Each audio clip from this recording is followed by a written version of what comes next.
as it smiles above the trees in Idaho. December 7th, 1941. When I heard on the radio that Japan had bombed Pearl Harbor, we were shocked. Citizens and aliens alike would have to move. I will invoke the Alien Enemies Act. The use of the Alien Enemies Act today is, in some ways, even more egregious than it was in World War II. This country of ours haven't learned at all. I'm Fujiko Gardner. I'm 93 years old and a survivor of Minidoka camp. Right here. This is me.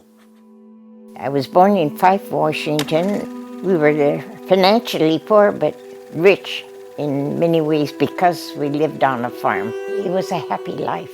A state of war has existed between the United States and the Japanese Empire. The Alien Enemies Act of 1798 is the legal justification that was invoked to round up Japanese American community leaders immediately after Pearl Harbor.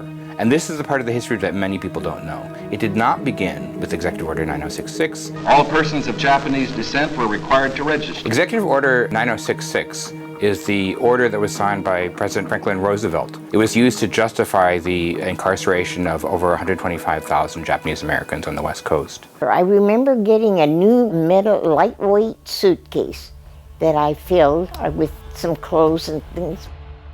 We had to go on the big truck to Puyallup. So most Japanese Americans in the Seattle area were initially held at a temporary concentration camp on the Puyallup Fairgrounds. I've always looked forward to the fair because of their hamburger. It was a shock to see the mass of Japanese people and to see all the soldiers in their uniform with carrying a rifle. How can one place change to such a sad place?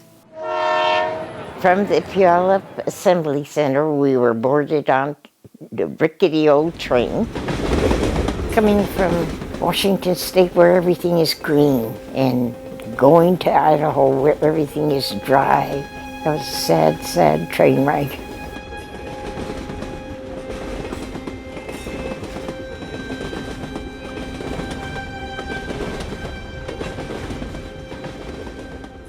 We saw was miles of black barracks. So it was a dismal scene in Idaho.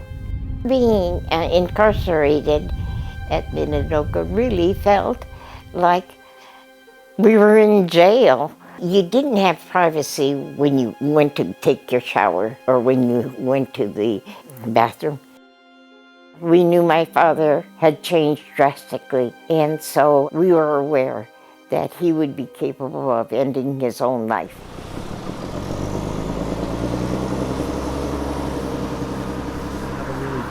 Meaningful, insightful tour led by Kelsey and her grandma. There was also open cracks in the walls, and so the tar paper couldn't keep the dust. My granddaughter is interested in learning more about Minidoka. We've gone to 8 pilgrimages together. I'm a quarter Japanese, so my only connection to the Japanese American community was through my grandma. Walking that space together, it might have just been my grandmother's history, but now that we've experienced together, it's our history and it's my history. The Japanese Americans had made a good example of what immigrants can do for the United States. A dramatic escalation of President Trump's illegal immigration crackdown. This country of ours have not learned anything from the past. I will invoke the Alien Enemies Act of 1798. Today, the Alien Enemies Act is used to designate immigrants as an invading force, as if that we are at war with other nations, other communities whose people are coming to the U.S. for a better life. Get out. It is, in some ways, even more egregious than it was in World War II. It's just unbelievable to me what immigrants are faced with today. And all of the experiences of the World War II Japanese American incarceration leaves me with just questioning, what does it mean to be an American? And how do you prove your Americanness? The detention centers that are holding immigrants today are in many ways reflective of the experiences of Japanese Americans incarcerated at places like Minidoka and Puyallup. I'm worried about our country today. What can people do now? It is important for people not to lose hope, not to accept the continued dehumanization and scapegoating of immigrants. It's important to recognize that then the people who are making these decisions, that immigrants are not indeed a threat to our country. If history repeats itself over and over, we need to make sure that it will never happen again.